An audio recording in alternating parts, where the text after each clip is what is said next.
না আমরা দেশে 1 নাম্বার কাজ হইল আজ্জা সান্দিনা মাহফিল কহনো হ্যাঁ মাহফিলের সামনে গিয়ে হুজুরের কাছে কোন নতুন মুসলমান যে যা পারেন দিয়েন। এটা হইল আমরা 1 নম্বর কাজ। মুসলমান হইছে এখন সান্দিনা মাহফিল কখনো আছে নাগাইশুর হুজুরের মাহফিলও মানুষ বেশি আইব কারায় ফার্ম দিছে তারে তুই হ্যাঁ ন যাইয়া হ্যাঁ তে অটো রিক্সা লইয়া আপ ডাউন বা বয় রাখছে অটো রিক্সারে তে নতুন মুসলমান হইছে টেহা ঠিক আছে নতুন মুসলমান হইছে সে অসহায় তারে সাহায্য করা দরকার কিন্তু সে মাহফিলে গুইড়া গুইড়া টেহা তুলবো এই জন্য একটা লাইন ফাইয়া লাইছে এটা কিন্তু লক্ষণ সুবিধান না ঠিক কিনা কম মেহনত করে খাইব মুসলমান হইছে এমনও বাংলাদেশে মুসলমান আছে একজন নতুন আচ্ছা আমার কাছে আইয়ে কইলো যে হুজুর আমি নতুন মুসলমান হইছি কিতা করতাম আমিও তো তারে কাজে লাগাই দিতে পারি আমার বিরাট কমপ্লেক্স আছে কাজ আছে সে ওখানে কাজ করবে খাবে বউ বাচ্চা নিয়ে থাকবে এরকম ব্যবস্থা আমার কাছেই আছে সুতরাং সেই মাহফিল হেই মাহফিল সব মাহফিলকে দিয়ে টেহা তুলে মসজিদের বারান্দাত করে টেহা তুলে কেতে কাম করে খাইলে অসুবিধা কি আমরা মুসলমান কি যারা আগের থেকে আছে তার ভিতরে গরিব নাই তো হেতে দিকে টেহা তুলেতে নতুন মুসলমান একটা সেন্সিটিভ বিষয় এটা গিয়া মানুষের ভিতরেও লাগে তো একটা টেহা তুলতে আছে এটার জন্য তো ইসলাম না ভাই ইসলাম তো এটার জন্য না তো নতুন মুসলমান হওয়ার পরে সে মাত্র জুহরের আগে যে মুসলমান হইছে এই টাইমে মসজিদে আজান দিছে তার 1 নাম্বার কাজ হইল মসজিদে জামাতের সাথে নামাজ আদায় করা ঠিক কিনা 1 নাম্বার কাজ তুমি নতুন মুসলমান অথবা মনে করো আমরা এখন যারা আছি আমরা নাম কাও আসতে মুসলমান আমরা কিন্তু বুজ্জা শূন্য মুসলমান হই নাই আমরা মুসলমান হইছি আমরা মুসলমানের কেউ হই নাই আমরা ধারাবাহিকভাবে মুসলমান গতানুগতিক হয়ে গেছি ঠিক কিনা আমাদের কারো মুসলমান হওয়া লাগে নাই একজন আমরা মুসলমান হওয়া লাগে নাই আব্বা মুসলমান আম্মা মুসলমান তো এই বেটার ঘর এই বেটির ঘর বাচ্চা যে ওই বেটার মুসলমানে এটার লেগে কোনো আলগা করে কিচ্ছু করণ লাগে না কিন্তু একটা হিন্দুত্বে যখন মুসলমান হয় একটা ইহুদিত্বে যখন মুসলমান হয় একটা খ্রিস্টান থেকে যখন মুসলমান হয় হেতে টের পায় যে ইসলাম কত কঠিন জিনিস ঠিক কিনা তার আব্বা থাকেও নাই তার মা থাকেও নাই তার ভাই থাকেও নাই তার গোষ্ঠী জ্ঞাতি তারে জাগা দেয় না তারে দূর দূর সাই সাই করে তারাই দেয় আর তুমি ওই মুসলমান আব্বা আম্মার ঘরে জন্ম হইছো দেখা তুমি নামাজ পড়লো মুসলমান না পড়লো মুসলমান রোজার মাস একটা খায় তারপরেও তো মুসলমান কোনো সমাজ থেকে আজ পর্যন্ত সে নামাজ পড়ে না কেন এই জন্য মুসলমানের বাচ্চা বের করে দিয়েছে পুরোটা বাংলাদেশে একটা ঘটনাও হয় নাই ঠিক কিনা কিসের মুসলমান আল্লাহর নবী কয় মান তারাকা সালাতা মুতাআম্মিদান ফাকাদ কাফারা যে ব্যক্তি ইচ্ছাকৃতভাবে একটা ওয়াক্ত নামাজ ছেড়ে দেয় মান তারাকা সালাতা মুতাআম্মিদান ফাকাদ কাফারা যে ইচ্ছাকৃত নামাজ ছেড়ে দেয় সে সাথে সাথে কাফের হয়ে যায় ঠিক কিনা এটা মুশতাক ফৈজির কথা না এটা আল্লাহর নবী ১৫০০ বছর আগে বলে গেছেন ১৫০০ বছর আগে আল্লাহর নবী বলে গেছেন ইচ্ছাকৃত নামাজ ছেড়ে দিলে মানুষটা কাফের এই প্যান্ডেলে যারা আছো আমার কলিজার টুকরা যুবক আমার মুরব্বী বাবারা আমার ভাইয়েরা আমি তোমাদের শত্রু না আমি তোমরার কাছের মানুষ এমনি বুঝাইয়া বুঝাইয়া কই না ফাইতা না মায়া লইয়া কই হিংসা কইরা কই না তুমি জান্নাত গেলে আমার লাভ জাহান্নামে গেলে আমার কোনো লাভ নাই ঠিক কিনা তুমি জান্নাতে গেলে আমার লাভ আছে তুমি জান্নাতে গেলে আমার লাভ আছে তুমি যদি জান্নাতে যাও আর আল্লাহ না করুক কোনো কারণে মুশতাক ফৈজ যদি আটকে যায় তুমি কইবে আল্লাহ এই হুজুরের ওয়াজ শুনে আমি নামাজি ইসলাম হুজুরে কো তো বলে হুজুরে তো ধরা হয়ে লইছে তো আল্লাহ আমি হুজুর রেহালাই আমি জান্নাতে থাকতাম না জান্নাতি বান্দায় যে আবদার করব আল্লাহ এটা লগে সুবহানাল্লাহ কয় না রে আল্লাহ কইব আমার জান্নাতি বান্দায় আবদার করছে কবুল করলা তখন এই উসিলায় 100 লোক যদি আমার কথার কারণে নামাজি হয় 100 লোক যদি আমার ওয়াজের কারণে জান্নাতি হয়, কারো না কারো নজরে যদি মনে যদি আসে আমার কথা, তখন সেই বিপদের দিনে আমি যদি কোনো কারণে আল্লাহ না করুক আটকা পড়ে যাই, তাইলে ওই মানুষটার কারণেও হইলেও আল্লাহ হয়তো আমারে পার করে নেবে। সুবহানাল্লাহ বলবেন না? আপনার জান্নাতে গেলে আমার কোনো হিংসা নাই তো, আমার কোনো লস নাই তো, জান্নাতে জাগার অভাব নাই তো।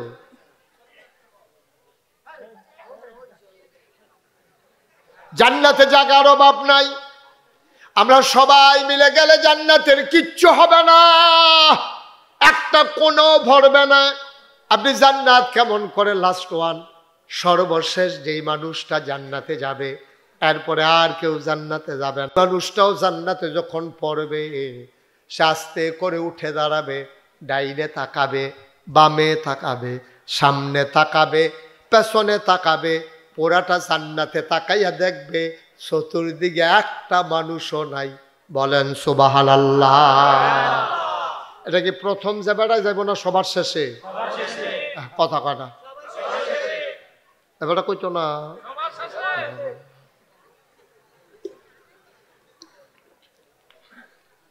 সবার শেষে, লাস্ট ওয়ান, সর্বশেষ। এরপরে আর জান্নাত যাওয়ার না, ওখানে লাস্ট একটা তে জান্নাত গিয়া ফোরে সেটা উঠটা চাইব সামনের ফাইল কি তার ফুটে ধলি দেখা যায়, বাড়ি ঘর নাই, কোনো মানুষজনও নাই, আতফাও দেখি না, ঠ্যাং ঠুঙো দেখি না, ঘটনা কিতা চাইব অফিসের ফাইল যা তো এটাও খালি, ডাইনে বামে পুরাটা জান্নাত খালি। তা ডাক দিয়া কইব আল্লাহ আমার জায়গাটা কিন্তু দেখাই দিলে হইতালাইতাম। ফেরেস্তারা তো ফিটা ফিটি আর কম করছে না, সুইরা লাইছে ভিতরে দিয়া। অহন কুদুর হইতালাইলে আবার আরেকবার আগে কইব উঠানো ওইটা আমরার জায়গা, তো আরেক বিপদ না। তা একবারে জায়গাটা দেখাই দিলে কোনা জায়গায় হইতালাইতাম। আল্লাহ আল্লাহ কই কি আর জায়গা, কয় জান্নাত যে আমি থাকবো।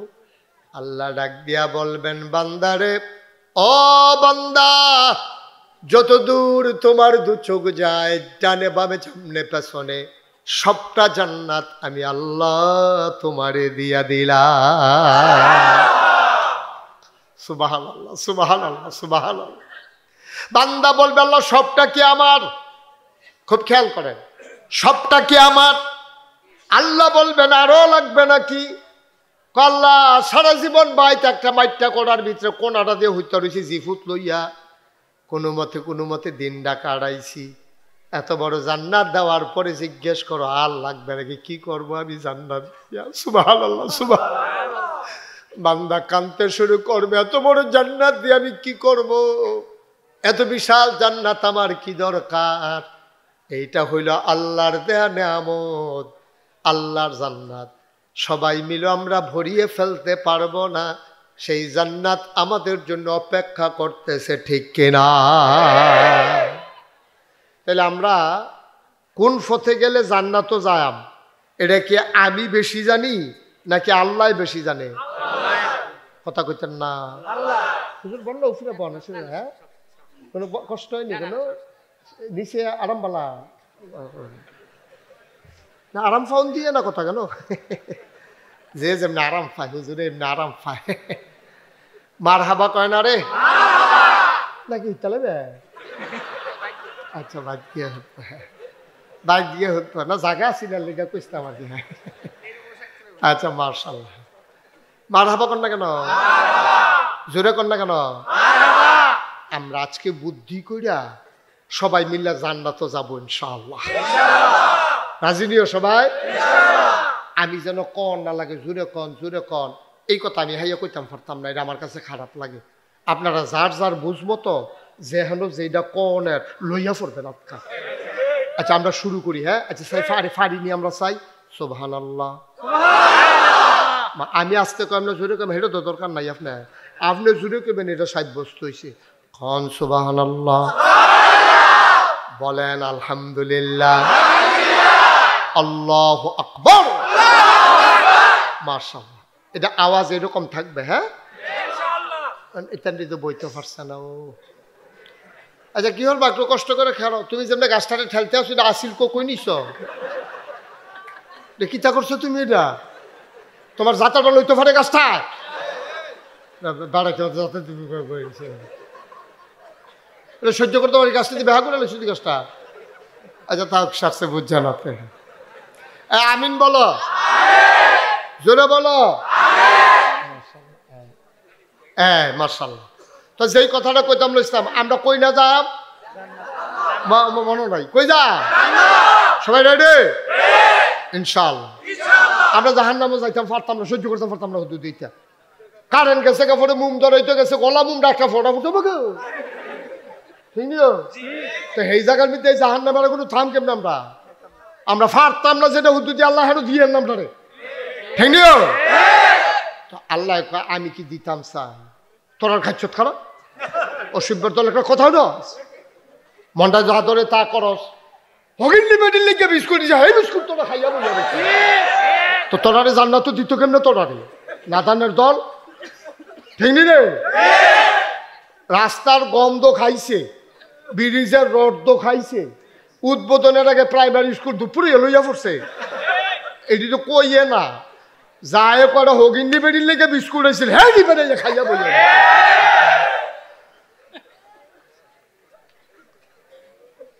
আমি কি তোমরা জাহান্নামও দিতাম চাই, তোমরা ইচ্ছা করে চাও যাও ঠিক কিনা কও। জান্নাত দেওয়ানের লাগে আল্লাহ আর কিটা করতো কও, আর কিটা করতো। তোমরা একটা আহল দিছে যেন আহলটা খাড়ায় খাড়ায় চলতে পারো, এরপরে কোরআন শরীফ দিছে, এরপরে নবী রাসূল দিছে, নবীর দরজা বন্ধ, আল ওলামা ওয়ারাসাতুল আম্বিয়া ওলামায়ে কেরাম দিছে, মসজিদের ইমাম দিছে, মাদ্রাসার হুজুর দিছে, এরপরে মুরব্বিরারে দিছে, এরপরে একটা সমাজ দিছে, এরপরে এটি মান্না সান্না চললা তোরা কোনো মতে জান্নাত যাইয়া, আল্লাহর কি কোনো হিংসা আছে নাকি? আমরা খাইতে আমরা যাইতাম না পারলে আল্লাহ কি তা করবো ঠিক নিও। আজকে কি যাও সবাই, কি যাও ইনশাল্লাহ।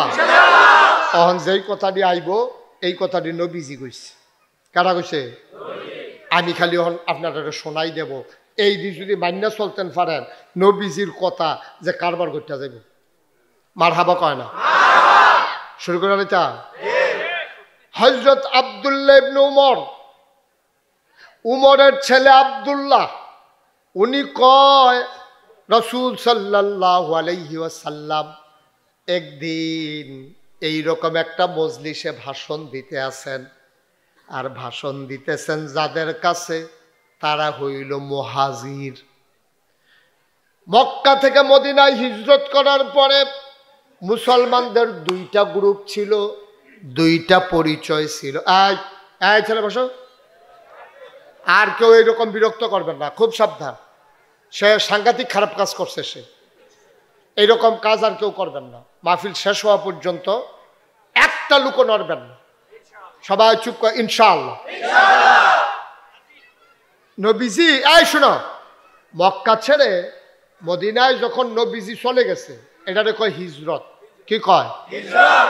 যারা বাড়ি মক্কায়, খেয়াল করে, যারার বাড়ি মক্কা শরীফ, যারা গেছে গা অত্যাচার সহ্য করতে না পেরে গেছে গা মদিনা শরীফ, তারারে কয় মুহাজির। তারারে কি কয়? মুখস্থ করে লাও। যারা মক্কা ছেড়ে মদিনায় চলে গেছে হিজরত কইরা, তারারে কয় মুহাজির। কি কয়? মনে থাকবো? আচ্ছা গেল। যারা মক্কা শরীফ থেকে মদিনা শরীফ গেছে তারারে কয় মুহাজির। আর যারা মদিনা শরীফে আগের থেকে আসিল, এই মক্কা শরীফের তারা গেছে পরে তারারে সাহায্য করছে, বাড়ি দিছে, ঘর দিছে, টাকা পয়সা দিছে, লুঙ্গি দিছে, গামছা দিছে, খানা দিছে, সাহায্য দিছে, তারারে কয় আনসার। তারারে কি কয়? মানে সাহায্যকারী। যারা মক্কা ছেড়ে গেছে তারারে কয় মুহাজির, আর যারা তারারে জায়গা দিছে তারারে কয় আনসার। তো নবীজি কথা কইছে একদল মুহাজিরের সামনে, যারা হিজরত করে আইছে এইরকম একদল মানুষের সামনে কইতে আছে, ও হলো 5টা মন্দ কাজ আছে। কয়টা? 5টা খারাপ কাজ আছে। আহা, তুমি কি করতেছো দাঁড়াইয়া বাবা? এনে হ্যাঁ, তা মনে করছো আমি দেখি না। আর তুমি হেঁটে চাই যেন আইস দিলা, তুমি জাকাত মুখটা কালা করে লইছ। 5টা। কয়টা? 5টা মন্দ কাজ আছে, খারাপ কাজ আছে। এই কাজটা যদি সমাজের ভিতরে ছড়াই যাই, অথবা তুমি যদি এই 5টা কাজের ভিতরে ফইরা যাও, তাহলে জান্না রাখো তুমি একবারে খারাপ, একেবারে নজিরবিহীন ক্ষতির সামনাসামনি গিয়ে ফইরা যাবে। করো 5টা খারাপ কাজ। কয়টা কাজ? এইটা আমি দোয়া করি আল্লাহর কাছে, আল্লাহ আমি ফানা চাই, আমি আল্লাহ তোমার কাছে মাফ চাই, আমার কোনো উম্মত এই 5টা কাজের ভিতরে এই 5টা বিপদে যেন না পড়ে। এই কথাটা কইতাছে কারায়? নবীজি। এই তো মন দিয়ে শুনেন না তো, নবীজি কইতেছে আমি আল্লাহর কাছে কইতে আছি, আল্লাহ আমারও তুমি এই দিক থেকে বাঁচাই রাখো, আমার যারা উম্মত তারারও বাঁচাই রাখো। এখন এইরকম 5টা কাজ কিতা শুনতে মন চায় নাকি চায় না? একটা নাইয়ার সিফা দিয়া লাইছে না। আরে নবীজি কইছে রে 5টা কাজের ভিতরে ফললে বিলে কারবার করতে দেবো গা, আমি বিলে বিপদ আর বিপদ, আমি বিলে সাংঘাতিক ক্ষতির ভিতরে পড়ে থাকি। কাজ দি জানি কি তারে, আমি জানি এর ভিতরে আসেনি রে, আমি নাকি পড়ে থাকি রে। এটা কি খুশির খবর না টেনশনের খবর? 1 নাম্বার ওই খারাপ কাজের ভিতরে 1 নাম্বার, তার নাম হইল জেনা। নাউজুবিল্লাহ বলবেন না? জেনা 1 নাম্বারে হইল জেনা। জেনা শুধু শারীরিক অবৈধ মেলামেশার নাম জেনা না, জেনা কিন্তু চোখের জেনা আছে, মুখের জেনা আছে, হাতের জেনা আছে, পায়ের জেনা আছে। কই হুজুর বুঝলাম না, মনের জেনাও আছে। মনের জিনা কোনটা? তুমি মনে মনে চিন্তা করতেছ অবৈধ একটা সম্পর্ক গড়বা, অবৈধ একটা সম্পর্ক তৈরি করবা, চিন্তা করতেছ মনে মনে, এটার নাম হইল মনের জেনা। এবার এই চিন্তাটা কইরা তোমরা বাড়ি আর যার লগে তুমি খারাপ সম্পর্ক করবা, হেরা বাড়ি আধা মাইল দূরে, তুমি পায়ে হাইটা হাইটা আধা মাইল দূরে গেলা, এটা হইল পায়ের জেনা। তুমি আবার কাছে গেলা, মেয়ের গায়ে স্পর্শ করলা, এটা হাতের জেনা। তুমি মেয়েটার দিকে তাকাই রইলা, এটা তোমার চোখের জেনা। তারপরে হইল শারীরিক মেলামেশা, অনেক পরের ব্যাপার, ঠিক কিনা? মনেই চিন্তা শুরু হয়ে যায়।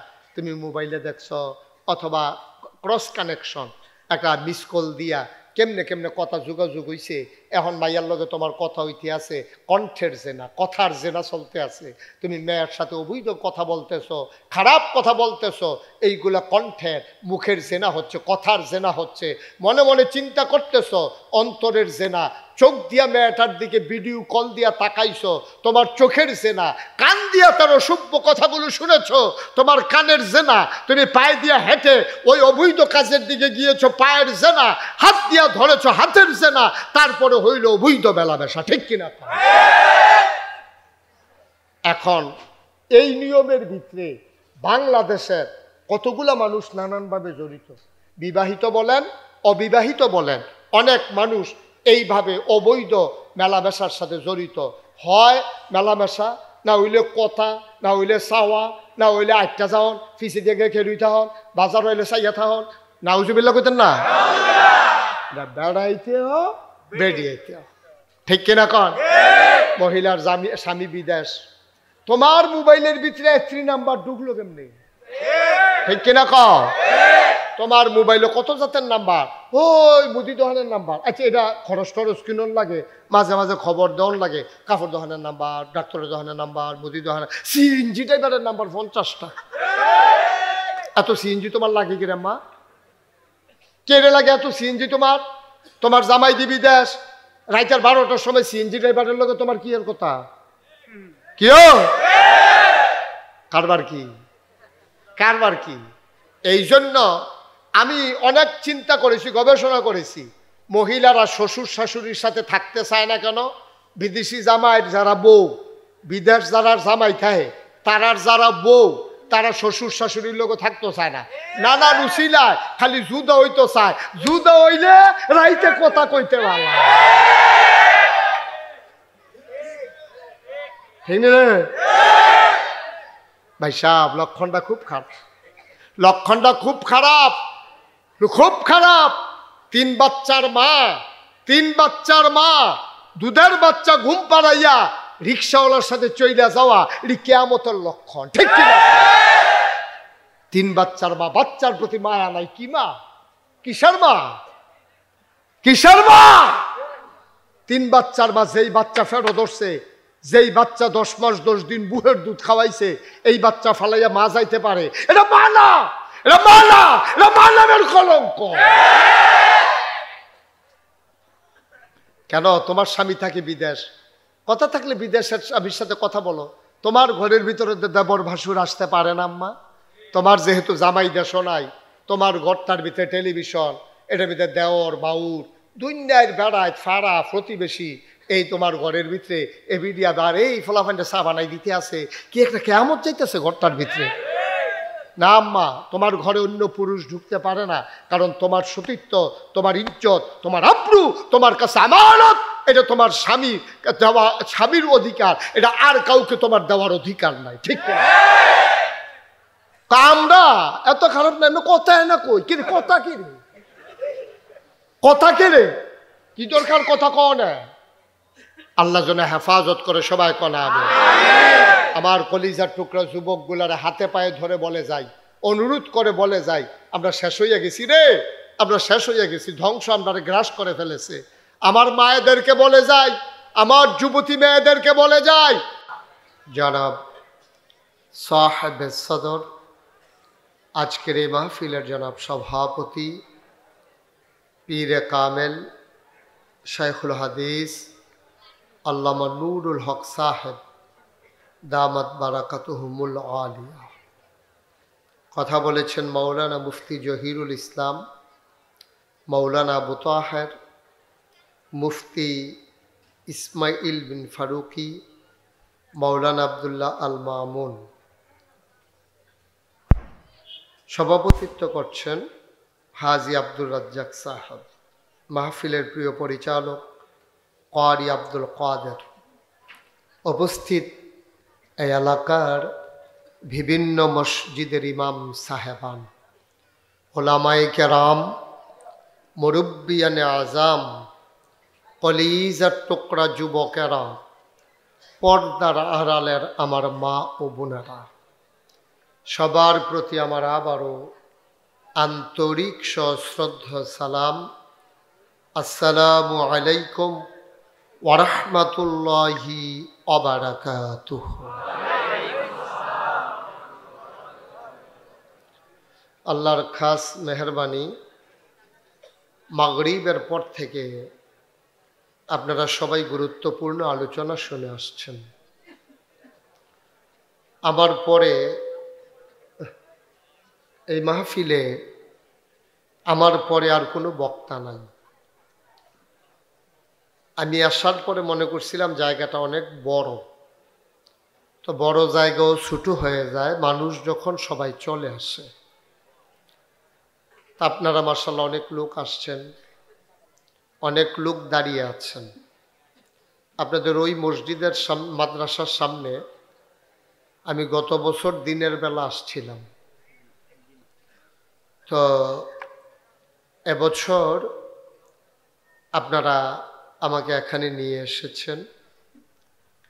তো এখানে রাজনৈতিক নেতৃবৃন্দ থাকার কারণে মাহফিলের পরিবেশটা সুন্দর ছিল না।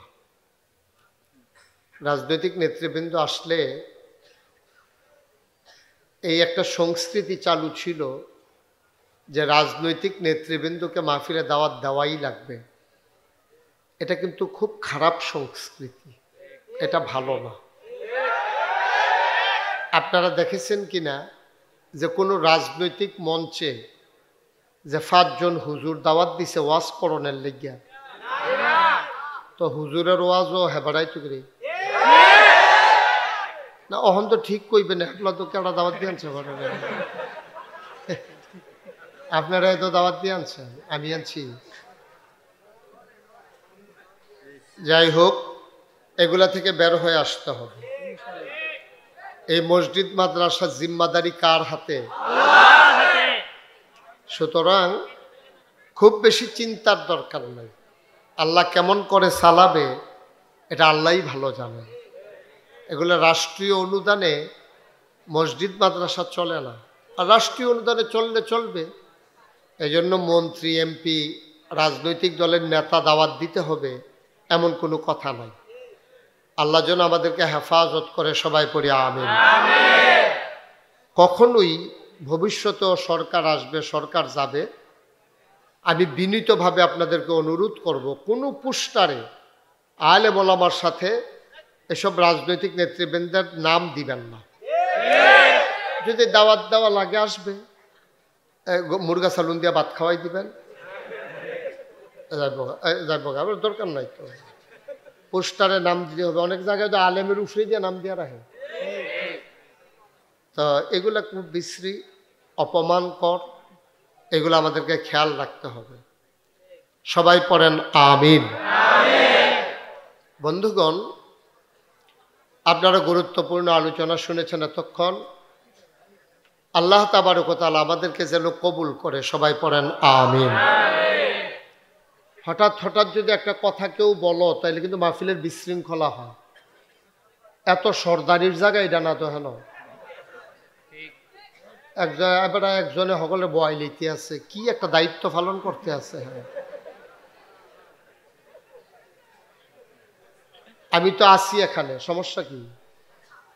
আপনার সমস্যার একটু ধৈর্য ধরেন। মাঝে দিয়ে যে হুট করে একটা সিল্লান দেওয়া কথা ভাইরাল হইতেও চায়।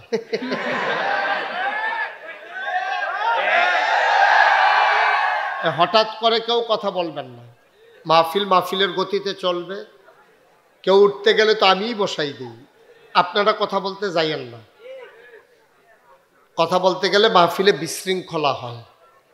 আল্লাহ যেন হেফাজত করে। সবাই কোন আমিন। বন্ধুগণ, যেই কথাটুকুন বলছিলাম, আল্লাহ তাবারক ওয়া তাআলা আমরা এখানে যারা এসেছি সব কিন্তু এখানে দুবারিয়া গ্রামের মানুষ না, পার্শ্ববর্তী বিভিন্ন গ্রাম থেকে এসেছেন। আমরা বাংলাদেশের মানুষের ভাগ্য ভালো যে আমরা নানানভাবে দ্বীনের কথা শুনতে পারি। আমেরিকাতে, Britain, France, Germany, Sweden, Switzerland, ওইসব দেশগুলোতে ওপেন এয়ার, এভাবে খোলা আকাশের নিচে মাঠের ভিতরে মাইক লাগাইয়া কেউ মাহফিল করবে, এটা কল্পনাও করা যায় না। মালয়েশিয়াতে, ওমানে, সৌদি দেশগুলোতে, মিডল ইস্টের যে দেশগুলো, কোথাও এরকম সুযোগ নাই। তা আমরা খুতবার দিনে আলোচনা শুনি ইমাম সাহেবের, মাহফিলে ওয়াজ শুনি উলামায়ে কেরামদের, মাদ্রাসার মাধ্যমে নানানভাবে আমরা দিন জানতে পারি, বুঝতে পারি। কিন্তু আফসোস হচ্ছে যে এত সুযোগ থাকার পরেও বাংলাদেশে ইসলামের নামে বিভ্রান্তি বেশি। ঠিক কিনা? মাইকিং হইতে আছে, সারাদিন মাইকিং হয়, ওয়াজ নসিহত, ওয়াজ মাহফিল নাম দিয়া সেটা সন্ধ্যার পরে একজন হুজুর দিয়া জিকির আজকার করাইয়া, দোয়া করাইয়া একটু রাত্রা গান হইলে গান বাজনা শুরু হয়। এটা বাংলাদেশ ছাড়া গানের নাম দিয়া গান হোক, এটা তো কারো কোনো বাধা নাই। গান তো হচ্ছেই, স্কুলের সাংস্কৃতিক অনুষ্ঠান হয়, কলেজে হয়, বিভিন্ন ক্লাবে হয়। তারপরে আমরা তো মাশাআল্লাহ বিয়ার ভিতরে এখন শুরু হয়েছে। বিয়ার ভিতরে গায়ে হলুদের নাম দিয়া এবার 5 ওয়াক্ত নামাজ পড়ে মসজিদ কমিটির সভাপতি, এবার আর জিয়ের বিয়াতে দাউদকান দিতে ফলাফান আনছেন হাসনের লিখে।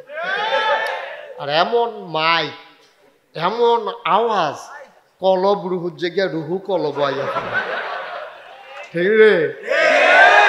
গুমুর গুমুর ফুরা মনে হয় যেন একটা ভূমিকম্প আইয়া রয়েছে। এইরকম মাইক হিতান হ্যাবলা করতেছেন, এই মাইকটি বার করে কি আমরা ওয়াজ আর বলা এগুলো দিয়া কু, এগুলো দিয়া সু, এই কারবার চলতে আছে। আর এতেন গানও নিয়ে আসে, ফাড়াই লাই যাবে। গানও দাও না, ও বাড়া পাইলে দাও না গানও। 22 মাস কি দেখো। আচ্ছা, টেবিলে গানও দেন আল্লাহ, হেসা কথা কইয়া থাকলে তারে বরকত দিয়ে দোয়া করে দিছি। তোমার মিশা কথা কইলে কি তা হেটা আর কইছি না আর কি, হেটা যাবো বুঝ করবো আল্লাহ, আমার আর বিচার দিয়ে লাভ নাই। আমিন কর। আছে বাংলাদেশে অনেক মাইকম্যান আছে। বাবা এটা নামাও, তুমি তো ওয়াজও শুনতে পারতেছো না, কিচ্ছু করতে পারতেছো না। তুমি একটা মোবাইল লই এসে এই ফিল করতো, এই ফিল করতো, যা একটা সৈতারণা করতে আসো তুমি। এদিকে ওয়াজ আইসো কিতা মন দিয়া শুনো। ইউটিউবের ভিতরে অনেক ওয়াজ আছে, কয়টা শুনবা? নামাও এই মোবাইলগুলো, নামাও সব। একবার চাই মোবাইলের ফাইল, আবার চাই মোবাইল, হুজুরের ফাইল চাই একবার, 50 বার চাই মোবাইল। তো ওয়াজ উল্টাইছো কিতা হেন, এই যে আবার দৈরা বইয়া রয়েছে। কথা বলতে না করছি না, মোবাইলগুলো নামাও, সবগুলো মোবাইল হাতে ধরা বন্ধ করেন, ওয়াজ শুনেন। সবসময় তো ইউটিউবেই দেখছেন, তো এখন সামনাসামনি আসার পরেও যদি একটা মোবাইল ধরে রাখেন তো আবার আর আনছেন জিততেন। একটু বুঝ খাটাইয়া চলা লাগে। সামনাসামনি আসছেন, এখন ওয়াজ শুনেন। আপনি ইউটিউবে সার্চ দিলেই তো সাথে সাথে ওয়াজ পাওয়া যায়। আপনি কি রেকর্ড করবেন? অনেক ওয়াজ। আমিন কন, জুড়ে কন। যেটা বলছিলাম, বাংলাদেশে অনেক মাইকম্যান আছে যারা শুধু মাহফিলে ভাড়া দেয়, গানে উড়ুস বেড়াবেড়ির নাচও এটির মধ্যে সাধারণত দিতে চায় না। আল্লাহ তাদেরকে বরকত দেখ, সবাই কোন। বন্ধুগণ, আল্লাহ তাবারক ওয়া তাআলা এই দুনিয়ার ভিতরে আমাদেরকে যেমনে করে মানুষ বানিয়েছেন, মানুষ বানানোর পরে খুব বিবেক খাটাইয়া জবাব দিবেন। হ্যাঁ, বিবেক খাটাইয়া জবাব দিবেন। কি বলছিলাম বাবা? কথা না শুনলে তো হবে না। অনেক মাহফিলতে আমি অনেকের উড়াই দিছি, তুমি বোধহয় এটা ফোরছো না হলো। কথা বলছি যে মোবাইল বন্ধ রাখেন, কথা শুনতে হবে, বেয়াদবি করা যাবে না। আমিন কন। তো যেই কথাটা বলতেছিলাম, আল্লাহ তাবারক ওয়া তাআলা যে মানুষ বানাইলো, কে বানাইছে? আবার বলেন, কে বানাইছে? সবাই বলেন আল্লাহ। তাহলে মানুষ বানাইছে আল্লাহ। কোন পথে মানুষের চলা দরকার এটা জানে কে? কি খাওয়া দরকার এটা জানে কে? কি করা দরকার এটা জানে কে? একটা আবার ধরছিলাম, এই যে কুয়া দেয়, আবার একটু কমাই দাও। আমিন কন, জোরে কন।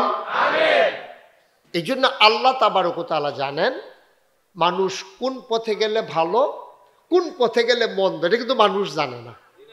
জানে? ছোট বাচ্চাটা অনেক ঘরে দেখবেন দরজার ভিতরে বাঁশ বাঁধা রাখে, বাচ্চা যেন বাইরে যেতে না পারে। তো বাইরে গেলে সমস্যা কি?